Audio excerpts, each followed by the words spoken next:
பழைய உடன்படிக்கையில் உள்ளவர்களுக்கு சொல்வாங்க, தேவன் எனக்கு அடைக்கலம். இப்போ நம்ம தெளிவாக சொல்ல வேண்டியது, நான் அல்ல, கிறிஸ்துவே எனக்குள் பிழைத்திருக்கிறார், இதுதான் அடைக்கலம். தெய்வத்துவம் எனக்குள்ளே வந்து விட்டது, நான் இல்லை, இதுதான் அடைக்கலம். இந்த தெய்வத்துவம் நமக்கு கிடைச்சதுக்கு அப்புறம் நாம மேன்மை பாராட்டுகிறது இம்மைக்குரிய காரியம் இருக்கோ இல்லையோ, அதை பற்றி நாம மேன்மை பாராட்டுகிறதே கிடையாது. தேவன் நமக்கு அடைக்கலம், கிறிஸ்து நமக்குள்ளே இருப்பது நமக்கு அடைக்கலம். நான் இல்லை, என்னுடைய பழைய மனுஷன் சிலுவையில் அறையப்பட்டான். இப்போ என் வாழ்க்கையில் உபத்திரவம் வந்திருக்குது.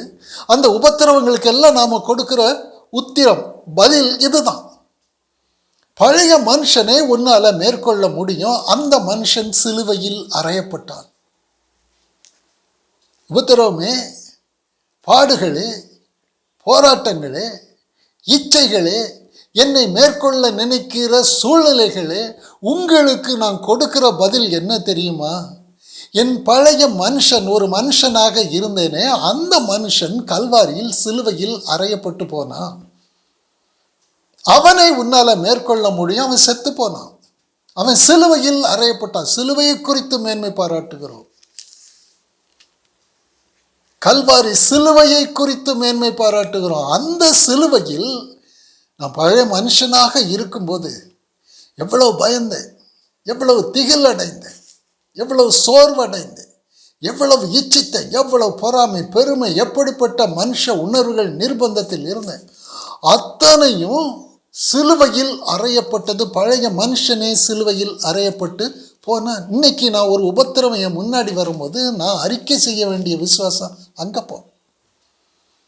நீ என்கிட்ட வந்து விளையாடுறதுக்கு நான் மனுஷன் இல்லை, சிலுவையில் அறையப்பட்டேன். அங்கே எல்லாம் முடிஞ்சு போச்சு, என் சாப்டர் முடிஞ்சுது. இனி நீ என்னை மிரட்ட முடியாது, வியாதி என்னை மிரட்ட முடியாது, தரித்திரம் என்னை மிரட்ட முடியாது, உபத்திரவம் எதுவும் என்னை மிரட்டுகிறதற்கு தேவன் அதிகாரம் கொடுக்கவே இல்லை.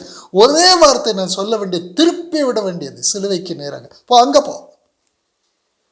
பழைய மனுஷன் சிலுவையில் அறையப்பட்டான், மரித்தான், அடக்கம் பண்ணப்பட்டான். உன்னால என்னை மேற்கொள்ளவே முடியாது.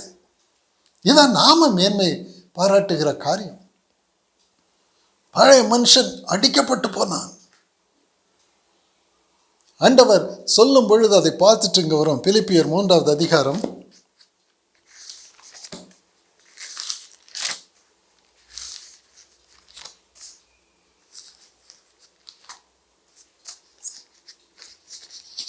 3வது அதிகாரம்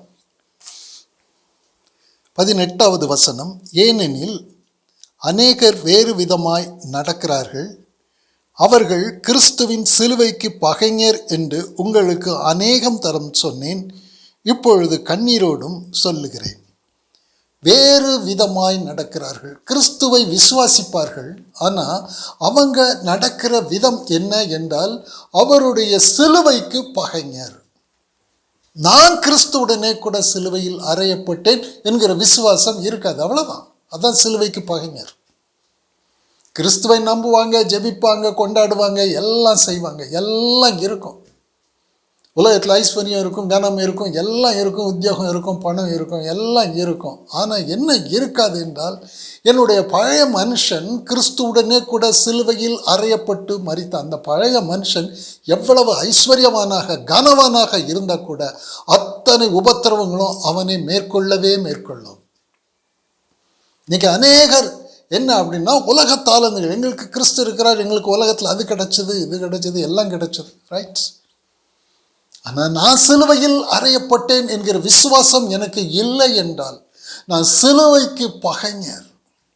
ஒருவன் என்னை பின்பற்றி வர விரும்பினால் இந்த உலக தாளந்துகளுக்காக வராத, தன்னைத்தான் வெறுத்து தன் சிலுவையை எடுத்துக்கொண்டு வா. அதுக்கு என்ன அர்த்தம் என்றால், இந்த சிலுவையில் உன்னுடைய பழைய மனுஷன் சங்காரம் ஆகணும். ஆனான் இந்த பழைய மனுஷன் தான் அத்தனை பிரச்சனைக்கும் காரணம்.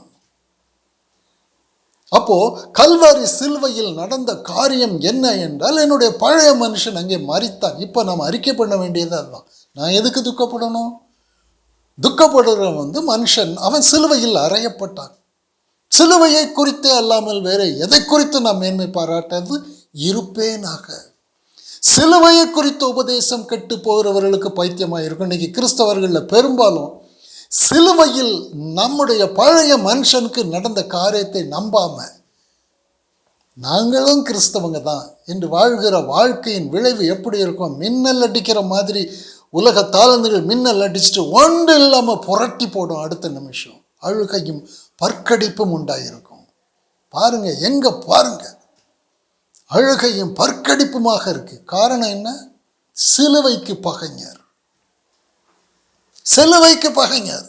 என் பழைய மனுஷன் சிலுவையில் அறையப்பட்டான், நான் அல்ல. என்னை பூமி நிலை மாறினாலும் மலைகள் நடு சமுத்திரத்தில் சாய்ந்து போனாலும் எனக்கு அது என்னை பாதிக்கக்கூடிய ஒரு இடத்தில் நான் இல்லை. காரணம் என்ன என்றால் இந்த விசுவாசம் கிடையாது. அநேகர் வேறு விதமாய் நடக்கிறார்கள். அவர்கள் சிலுவைக்கு பகைஞர் என்று அநேகம் தரம் சொன்னேன். இப்பொழுது கண்ணீரோடும் சொல்லுகிறேன். அவர்களுடைய முடிவு அழிவு, அவர்களுடைய தேவன் வயிறு, அவர்களுடைய மகிமை அவர்களுடைய லஜ்ஜையே. அவர்கள் பூமிக்கு அடுத்தவைகளை சிந்திக்கிறார்கள். இவங்க எல்லாம் கிறிஸ்தவங்க தான், ஆனால் சிலுவைக்கு பகைஞர். என்ன நான் கேட்டு பார்க்கணும், நான் சிலுவைக்கு பகைஞரா? நான் சிலுவையில் அறையப்பட்டவனா? நான் உயிர்ப்பிக்கப்பட்டவனா என்றால் எனக்கு நம்பிக்கை உண்டு. நான் மேன்மை பாராட்ட முடியும். ஆவிக்குரிய ஐஸ்வர்யங்கள் அத்தனை எனக்குள்ளே இருக்கு. கிறிஸ்துவின் ஆவியாக, கிறிஸ்துவாக எனக்குள்ளே தெய்வத்துவம் முழுவதும் இருக்கிறது என்கிற நம்பிக்கை எப்போ வரும்? பழைய மனுஷன் சிலுவையில் அறையப்பட்டான். நான் சாகாமல் கிறிஸ்து வர முடியாது.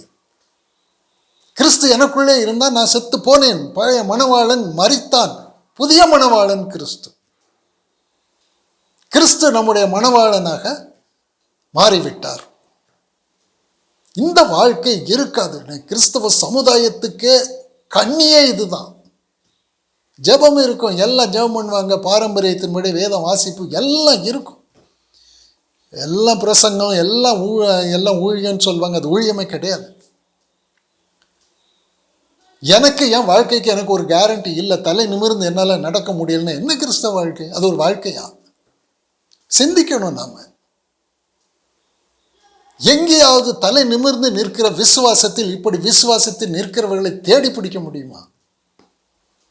அவன் நிலைமை எப்படி இருக்கும்? பூமி நிலை மாறும்போது, மலைகள் நடு சமுத்திரத்தில் சாய்ந்து போகும்போது, அதன் ஜலத்தின் பெருக்கத்தினால் மலைகள் பொங்கும் பொழுது என்ன ஆகும்?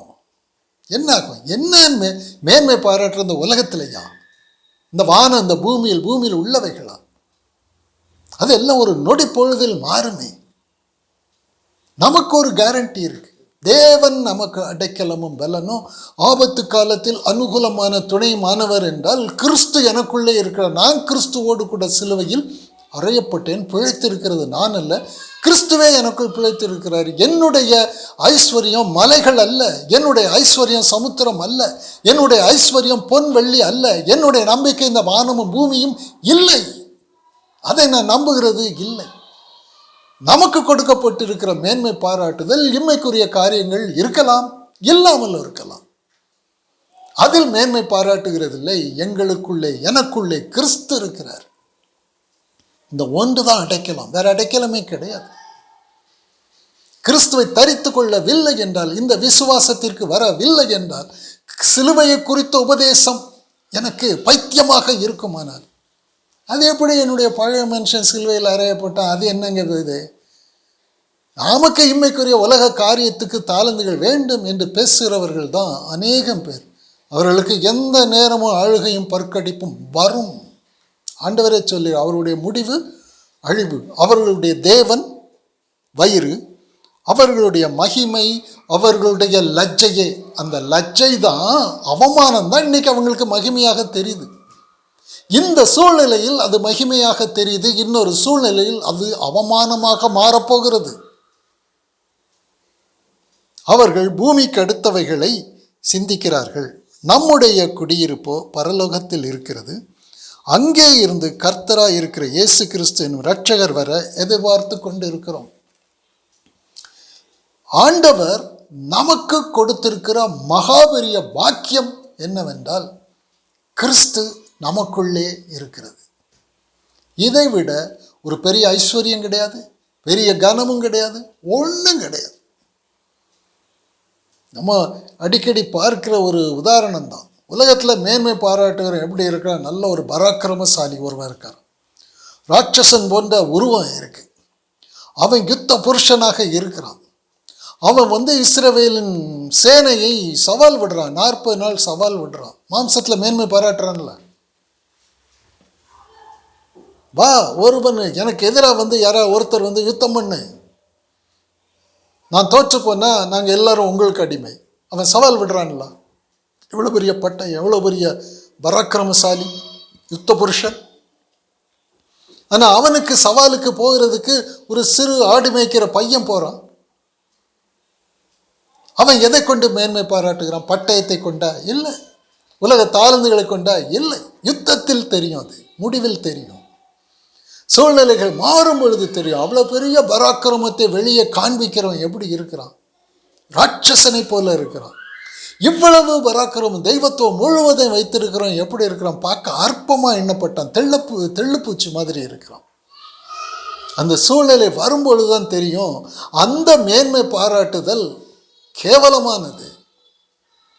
கிறிஸ்துவை குறித்து மேன்மை பாராட்டும் பொழுது நாம் எப்படி நிற்கிறோம் அப்படின்னா, மலைகள் நடு சமுத்திரத்தில் சாய்ந்து போனாலும், பூமியின் நிலை மாறினாலும், மலைகள் நடு சமுத்திரத்தில் சாய்ந்து போனாலும், அதன் ஜலங்கள் கொந்தளித்து பொங்கி அதன் பெருக்கினால் பர்வதங்கள் அதிர்ந்தாலும் நாம் பயப்படோம். பயம் எங்க இருக்கு? புறம்பே சூழ்நிலைகள் என்ன ஆனாலும் நாங்கள் பயப்பட மாட்டோம். காரணம் என்ன அப்படின்னா, எங்களுக்குள் இருக்கிறது மனுஷ சுபாவம் அல்ல, கிறிஸ்து இருக்கிறாரு. நாங்கள் பயப்பட மாட்டோம். ஏன் அப்படின்னா, ஒரு நதி உண்டு, அதன் நீர்க்கால்கள் தேவனுடைய நகரத்தையும் உன்னதமானவர் வாசம் பண்ணும் பரிசுத்த ஸ்தலத்தையும் சந்தோஷிப்பிக்கும் ஒரு ஜீவ ஊற்று எங்களுக்குள் இருக்கிறது. தெய்வத்துவம் எங்களுக்குள் இருக்கிறது. எங்களை எதிர்த்து நிற்கிற சூழ்நிலைகளை மேற்கொள்ளுகிறதற்கு தேவ பலன் எங்களுக்குள்ளே இருக்கிறது. இதுதான் இன்னைக்கு அநேகருக்கு கிடையாது. உலக தாளந்துகளை கொண்டு வீராப்பு பேசுவாங்க. ஆனால் நாம் வீராப்பு பேசுகிறது இல்லை. நமக்கு மேன்மை பாராட்டுகிறதற்கு 365 நாளும் நாம் மேன்மை பாராட்ட முடியும். இவைகள் எல்லாம் நீங்கி போனாலும் ஒரு நதியுண்டு, அதன் நீர்க்கால்கள் தேவனுடைய நகரத்தையும் உன்னதமானவர் வாசம் பண்ணும் பரிசுத்த ஸ்தலம். நாமே அந்த பரிசுத்த ஸ்தலம், தேவாலயம். அதை சந்தோஷிப்பிக்கும். அப்போ நம்முடைய சந்தோஷம் உலக தாளந்துகளால் அல்ல. உலக தாளந்துகள் இருக்கு என்பதனால் நம்முடைய சந்தோஷமும் கிடையாது. உலக தாளந்துகள் இல்லை என்பதனால் நாம் துக்கப்பட போகிறதும் இல்லை. நம்முடைய சந்தோஷம் சூழ்நிலைகள் எல்லாம் தோற்று போகும். ஜெயம், அதுதான் நம்முடைய சந்தோஷம்.